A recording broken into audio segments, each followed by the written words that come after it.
सफलता अड्डा में आपका स्वागत है। शिक्षकों के लिए आगामी सक्षमता परीक्षा का आयोजन किया जा रहा है, जिसमें निश्चित सफलता पाने के लिए सफलता अड्डा से जुड़े 50 महत्वपूर्ण प्रश्न जो कि एससीईआरटी एवं एनसीईआरटी बेस्ड होगा, जो क्लास 1 to 8 के शिक्षकों के लिए उपयोगी होगा।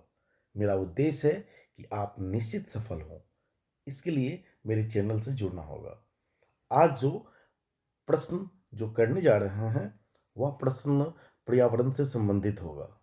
चलिए शुरू करते हैं। इस कड़ी में पहला प्रश्न, मनचाही खाद्य पदार्थ व भोजन देखकर मुंह में पानी आने के कारण। तो इसमें जो ऑप्शन जो है वह दूसरा ऑप्शन सही होगा, लार ग्रंथि की सक्रियता।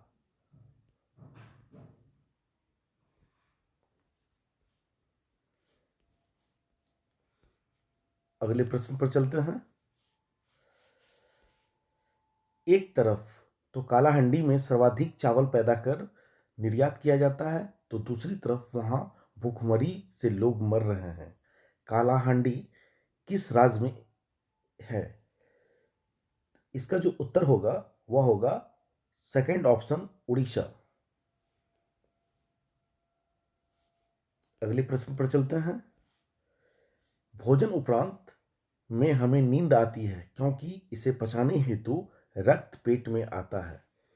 तो इसमें जो ऑप्शन सही होगा वह होगा मस्तिष्क से। तीसरा ऑप्शन सही हो जाएगा। अगले प्रश्न पर चलते हैं। अंकुरित साबुत मूंग में प्याज, टमाटर, नींबू और नमक मिलाकर खाने की परंपरा आम है। इसमें सर्वाधिक मात्रा में मिलता है, तो सर्वाधिक मात्रा में जो मिलता है वह है प्रोटीन। तीसरा, सर्वाधिक मात्रा में जो मिलता है वो है खनिज। तीसरा ऑप्शन सही हो जाएगा। अगले प्रश्न पर चलते हैं। बस्ते, बैग, जूते आदि में दोनों सतह चिपकने खुलने पर चर चर की आवाज वाली विल्फ्रो की खोजकर्ता जॉर्ज मेस्ट्रल को यह प्रेरणा मिली। तो वह किससे प्रेरणा मिली थी? तो ये मिली थी बीजों से। इसका पहला ऑप्शन सही है। अगला प्रश्न, स्वाद भरने वाली मिर्ची भारत में आई। तो स्वाद भरने वाली मिर्ची भारत में आई, इसका जो उत्तर सही होगा वो थर्ड ऑप्शन सही होगा। तीसरा ऑप्शन सही होगा। पुर्तगालियों द्वारा अमेरिका से। और एक बाहरी तथ्य है कि पुर्तगाली जो भारत में आए थे वह 1498 ईस्वी में आए थे। वास्को डी गामा जो केरल के मालाबार तट पर आए थे। अगले प्रश्न पर चलते हैं।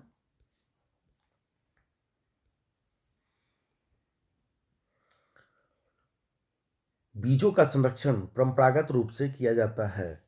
तो बीजों का जो संरक्षण किया जाता है, इसमें जो ऑप्शन सही होगा उस उपयुक्त में से एक से अधिक, चौथा ऑप्शन सही हो जाएगा।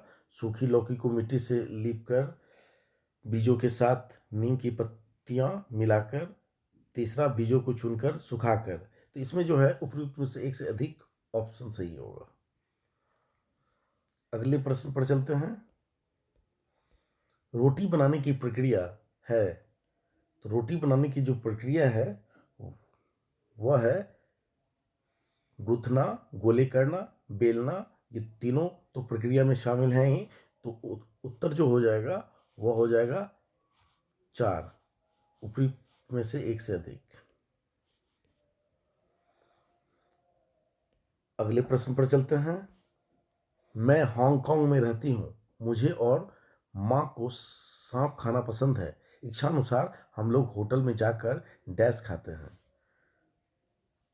तो होटल में जाके जो है लिंग हूं फेन, लिंग हूं फेन, दूसरा ऑप्शन सही हो जाएगा। अगले प्रश्न पर चलते हैं। नारियल करी के साथ उबला हुआ टेपियोका डालकर आनंद पूर्वक खाते हैं। इसका जो उत्तर हो जाएगा वह केरलवासी। अगले प्रश्न पर चलते हैं। सिखों द्वारा गुरुद्वारा में खाना खिलाने की परंपरा किस नाम से जाना जाता है? इसे लंगर, दूसरा ऑप्शन सही है, लंगर कहते हैं। अगला प्रश्न, नीतू को दिन भर उल्टी होती रही, चक्कर भी कमजोरी से आता रहा, डॉक्टर के पास ले जाने पर उसे डैश चढ़ाया जाता है? तो उसे ग्लूकोज चढ़ाया जाता है, दूसरा ऑप्शन सही हो जाएगा। अगले प्रश्न पर चलते हैं। अचार बनाने की विधि दादी नानी से माँ मम्मी को मिलती है, इस विचार से अचार की सामग्री, प्रक्रिया और निर्माण की जटिल प्रक्रम आधारित है। तो ये जो आधारित है वो आधुनिक ज्ञान पर, परंपरागत ज्ञान पर, शहरी ज्ञान पर। चौथा ऑप्शन है उपयुक्त में से एक से अधिक। तो इसका जो उत्तर हो जाएगा उपयुक्त में से एक से अधिक।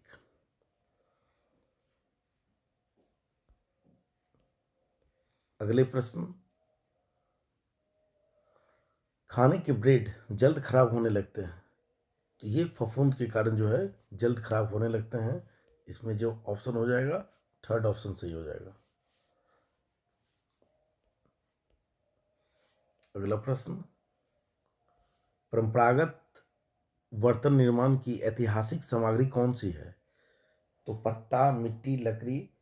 तो इसका भी ऑप्शन जो हो जाएगा वो फोर सही होगा, उपयुक्त में से एक से अधिक। अगले प्रश्न पर चलते हैं। उपले ग्रामीण घरों में ईंधन के आधार रहे हैं जो बनाए जाते हैं। तो जो बनाए जाते हैं गोबर है, अपशिष्ट से, खर्च से, तो ये उपयुक्त में से एक से अधिक उत्तर सही हो जाएगा। अगला प्रश्न, पूर्वोत्तर राज्यों में झूमिंग निम्नलिखित में से किस कृषि का प्राय है? स्थानांतरीय कृषि। तो स्थानांतरीय कृषि हो जाएगा, पहला ही ऑप्शन सही हो जाएगा। अगले प्रश्न पर चलते हैं। महाराष्ट्र में गन्ना, बंगाल में जूट और गुजरात में कपास किस प्रकार की कृषि उदाहरण है? इसका जो उत्तर होगा वो संविदा कृषि, संविदा कृषि यानी थर्ड ऑप्शन सही हो जाएगा। अगला प्रश्न, निम्नलिखित में से कौन सा युग्म सत्य है? सेरिकल्चर रेशम उत्पादन, पिसिकल्चर मत्स्य पालन, विटिकल्चर अंगूर उत्पादन, हॉर्टिकल्चर बागवानी। तो इसमें जो ऑप्शन सही होगा ये लगभग सभी सही है, तो इसका जो उत्तर हो जाएगा ऑप्शन फोर, उपयुक्त में से एक से अधिक। अगला प्रश्न पर चलते हैं। यह फसल कटाई का त्यौहार है, पंजाब में मनाया जाता है, रबी की फसल पक चुकी है, अप्रैल माह में पर्व मनाया जाता है। ये बैसाखी पर्व है, अप्रैल माह में मनाया जाता है। ऑप्शन दो सही हो जाएगा। अगला प्रश्न, मैं नकदी फसल हूँ, मेरी उत्पत्ति स्थल भारत है, विश्व में सर्वाधिक खेती भी भारत में ही होती है, मैं सालों भर खेत में रहता हूँ, मेरा नाम है। तो नकदी फसल इसमें जो हो जाएगा ऑप्शन वो गन्ना हो जाएगा पहला। धान तो खरीफ फसल है, गेहूं जो है वो रबी फसल है। चलिए अगले प्रश्न पर चलते हैं। केचुए किसानों के मित्र हैं क्योंकि वे सड़ी गली पदार्थों में पैदा होते हैं। दूसरा ऑप्शन है जमीन में छेद बनाकर पोली यानी गीली करते हैं। तीसरा ऑप्शन अपने जलमल से जमीन उर्वर बनाते हैं। इसमें जो उत्तर सही होगा वो उपयुक्त में से एक से अधिक, फोर्थ ऑप्शन सही हो जाएगा। अगले प्रश्न पर चलते हैं। गेहूं, घास, टमाटर, मूली को किस प्रकार के पौधे में समाहित करेंगे? तो इसे जो समाहित करेंगे वो साग, ऑप्शन थ्री सही हो जाएगा। अगला प्रश्न, उन पौधों को क्या कहा जाता है जिनका जीवन चक्र एक ऋतु में पूरा हो जाता है? तो उन्हें जो है वार्षिक वार्षिक कृषि, वार्षिक ऑप्शन दो सही हो जाएगा। अगला प्रश्न, पत्तियों द्वारा बनाया गया भोजन पौधों में किस रूप में संचित होता है? तो पत्तियों द्वारा जो बनाया गया जो भोजन है वह ग्लूकोज अथवा सरल शर्करा, थर्ड ऑप्शन सही हो जाएगा, ग्लूकोज तथा सरल शर्करा द्वारा संचित रहता है। अगले प्रश्न पर चलते हैं।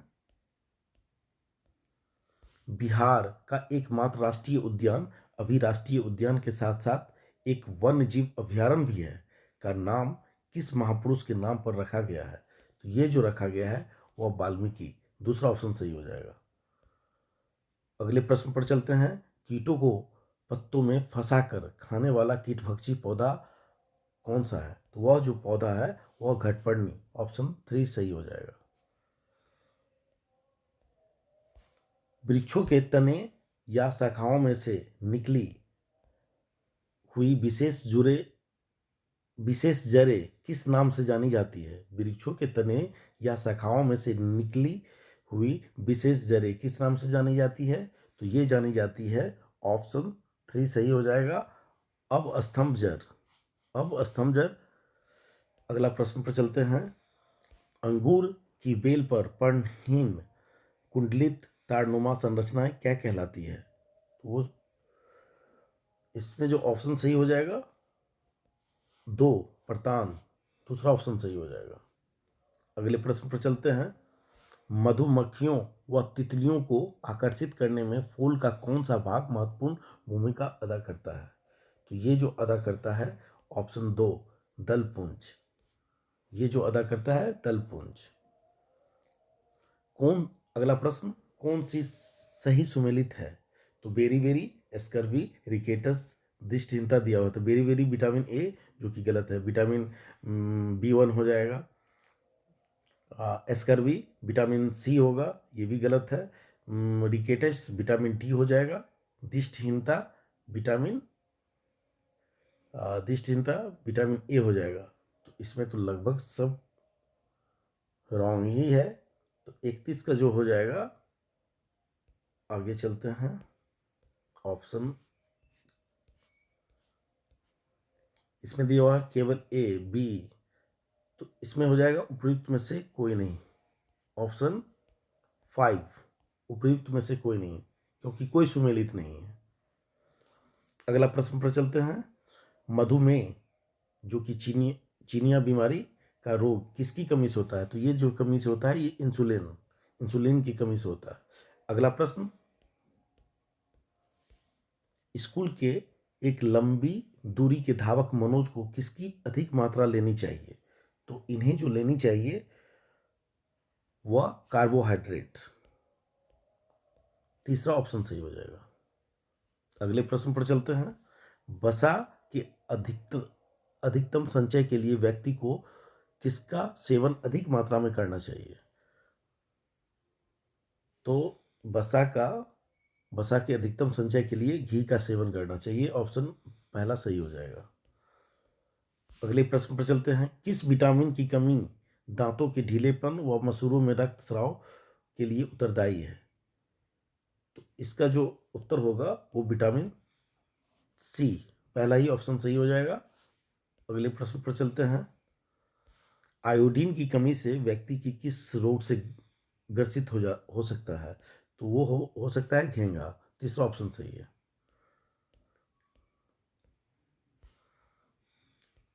अगला प्रश्न, परंपरागत भोजन चावल गेहूं आलू में कौन सा तत्व अधिक होता है? तो जो परंपरागत भोजन जो है चावल गेहूं आलू में कौन सा तत्व अधिक होता है? तो इसमें जो ऑप्शन सही होगा वो कार्बोहाइड्रेट। अगले प्रश्न पर चलते हैं। ताजे फल व सब्जियां किस पौष्टिक तत्व के प्रमुख स्रोत हैं? ताजे फल व सब्जियां किस पौष्टिक तत्व के महत्वपूर्ण स्रोत हैं? तो इसमें जो ऑप्शन सही होगा वह होगा विटामिन।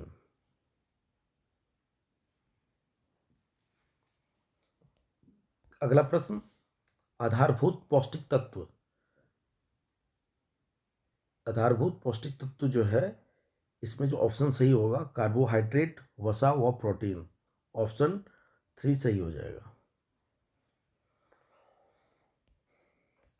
अगले प्रश्न पर चलते हैं। सूखा रोग किसकी कमी से होने वाला प्रमुख रोग है? तो सूखा रोग जो होता है वो कार्बोहाइड्रेट और प्रोटीन, पहला ऑप्शन सही हो जाएगा। अगला प्रश्न, सलाद एवं अचार वाले नींबू में कौन सा विटामिन प्रचुर मात्रा में मिलता है? तो वो विटामिन जो मिलता है वह है विटामिन सी। Vitamin C. अगला प्रश्न, पत्तियों द्वारा भोजन बनाने की प्रक्रिया क्या कहलाती है? तो पत्तियों द्वारा भोजन बनाने की जो प्रक्रिया है वह कहलाती है प्रकाश संश्लेषण। प्रकाश संश्लेषण। अगला प्रश्न, मनुष्य को सर्वाहारी कहा जाता है क्योंकि वह वह तो सर्वाहारी इसलिए कहा जाता है क्योंकि पौधों से अपना भोजन प्राप्त करता है, बिल्कुल सही। जीवों पर अपने भोजन के लिए आश्रित है, बिल्कुल सही। वह पौधे व जीवों दोनों के उत्पादों को खाता है। उपयुक्त में से एक से अधिक उत्तर हो जाएगा। 4, ऑप्शन 4 सही होगा। अगला प्रश्न, प्रोटीन की मात्रा अधिक से अधिक प्राप्त करने के लिए हमें किस पदार्थ का सेवन करना चाहिए? तो प्रोटीन की मात्रा सबसे अधिक जो होती है, जो ऑप्शन दे रखा है उसमें सोयाबीन। अगला प्रश्न, गन्ने के किस भाग से हम चीनी के क्रिस्टल प्राप्त कर सकते हैं? तो चीनी की जो क्रिस्टल प्राप्त कर सकते हैं, इसमें जो उत्तर सही है वह होगा तनी के रस से, पहला ऑप्शन सही हो जाएगा। अगला प्रश्न, अंडे की जर्दी में सबसे अधिक मात्रा में क्या पाया जाता है? तो अंडे के जर्दी में सबसे अधिक मात्रा में वसा और लिपिड पाया जाता है। अगला प्रश्न, fast food pizza, burger, noodles आदि शरीर के लिए हानिकारक माने जाते हैं क्योंकि हमें इसमें अत्यधिक मात्रा में डैश की उपस्थिति होती है। तो इसमें जो सबसे ज़्यादा उपस्थिति होती है वह होती है कार्बोहाइड्रेट। तीसरा ऑप्शन सही हो जाएगा। तीसरा ऑप्शन सही हो जाएगा। इधर जो कट गया था तो इधर आ गया है, इस वजह से नीचे वाला में टिक किया है। अगला प्रश्न, आयोडीन की कुछ बूंदों से पदार्थ के रंग का नीला या काला होना उस पदार्थ में डैश की उपस्थिति दर्शाता है। तो ये जो दर्शाता है वह हो जाएगा कार्बोहाइड्रेट। तीसरा ऑप्शन सही हो जाएगा। अगला प्रश्न जो कि सेकेंड लास्ट प्रश्न होगा, विटामिन बी कॉम्प्लेक्स का कौन सा विटामिन आरबीसी के विकास के लिए उत्तरदायी है? तो यह जो उत्तरदायी है यह है विटामिन B12, और B12 का जो रासायनिक नाम है वह है साइनोकोबालामीन। थर्ड ऑप्शन सही हो जाएगा।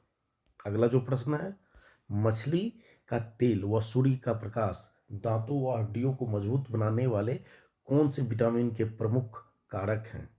तो यह जो कारक है vitamin A, vitamin B, vitamin D, तो ये उपयुक्त में से एक से अधिक उत्तर हो जाएगा।